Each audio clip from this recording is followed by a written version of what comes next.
The morning sun had just begun to pour through the hospital windows when Adrian Bennett, a single father of one, stepped into the pediatric ward with a bouquet of sunflowers in his trembling hands. His face carried both exhaustion and hope, the kind that only a parent of a sick child could understand. His daughter, 7-year-old Mayra, had been battling a heart condition for most of her short life, and today was supposed to be another routine checkup. But fate had other plans. If you believe in kindness, second chances, and the power of humanity, please take a moment to like, comment, share, and subscribe to Kindness Corner, where stories of love, hope, and miracles find their way to your heart. The hospital was quiet that morning, except for the rhythmic beeping of machines and the soft murmurs of nurses making their rounds. Adrian was a maintenance worker in the same hospital, a man who swept corridors by night and prayed by day. He took every shift he could get, not just to afford Mayra's treatments, but to stay close to her. The hospital had become more than a workplace. It was a battlefield where he fought silently for his daughter's life. But despite the struggle, Mayra had a smile that could melt stone. She spent most of her time in the children's art room, where the walls were covered with paintings made by the little patients. Among them hung a new portrait, a delicate watercolor of a woman with soft eyes and flowing hair, standing under a tree filled with blossoms. The portrait was breathtakingly gentle, and for some reason it drew Adrian closer every time he walked past. One afternoon, as he mopped the hallway outside the art room, Adrian stopped and stared at the portrait again. He had noticed it a few days ago, but today something felt different. The woman in the painting looked familiar. He leaned closer, his heart pounding. It was his late wife, Clara. The soft smile, the tilt of her head, everything about it mirrored the woman he had lost 6 years ago in a car accident. His hands went cold as he stood frozen in disbelief. How? He whispered under his breath.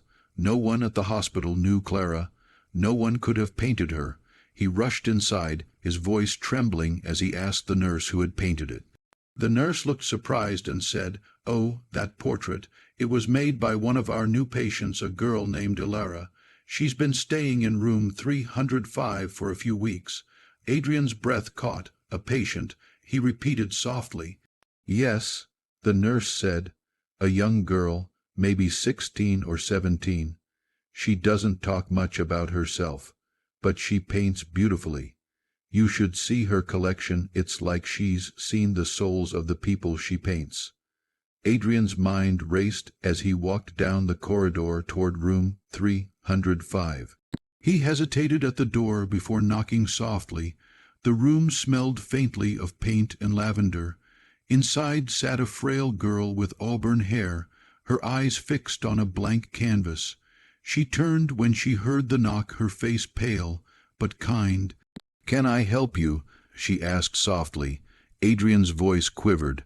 "That portrait in the children's room, the woman you painted. Who is she?" Ilara looked down at her brush, her expression thoughtful. "I don't know," she said quietly. "I just saw her. I get visions sometimes, faces that appear in my dreams. I don't know who they are, but they feel real, like they're asking me to remember them." Adrian's knees almost gave out. "That woman," he whispered, "was my wife. She died 6 years ago." For a moment the room was utterly silent. Ilara's eyes widened with shock, and then with something deeper sorrow. "I'm sorry," she said softly, her voice trembling. "I didn't mean to." But Adrian shook his head, tears glistening in his eyes. "No," he murmured, "you didn't do anything wrong. I can't believe it. You painted her exactly as she was, down to the necklace she wore the night she died." Ilara looked away, gripping her brush tightly. "Sometimes," she whispered, "the people I paint, they whisper things in my dreams, gentle things. Maybe she wanted to tell you something." From that day forward, Adrian visited Ilara's room whenever he could. He learned that she was an orphan, battling a rare illness that had no cure. Painting was her only escape, her only way to feel connected to a world she didn't have much time left to explore. She said that painting helped her see things others couldn't, emotions, memories, even echoes of lost love. As the days passed, a strange bond formed between the grieving father and the dying girl. Ilara painted new portraits, one of Mayra laughing under a blue sky, another of Adrian holding Clara's hand again, smiling like he hadn't in years. Every painting brought healing to his heart, as though through her fragile hands the universe was stitching his pain back together. One afternoon, as sunlight streamed through the blinds, Ilara handed Adrian her final painting. "This one's for you," she said weakly, her voice barely a whisper. The painting showed Adrian, Mayra, and Clara together, their faces illuminated by the same golden light. In the background, a small note painted into the sky read, "She never left you." Adrian's eyes flooded with tears as he hugged the fragile girl, whispering, "Thank you for giving her back to me." That evening, Ilara slipped into a peaceful sleep and never woke again. Her room remained untouched for days, the scent of paint and lavender lingering like a soft goodbye. Weeks later, Adrian hung Ilara's final portrait in the hospital corridor. People stopped to look, many with tears in their eyes, though few knew the story behind it.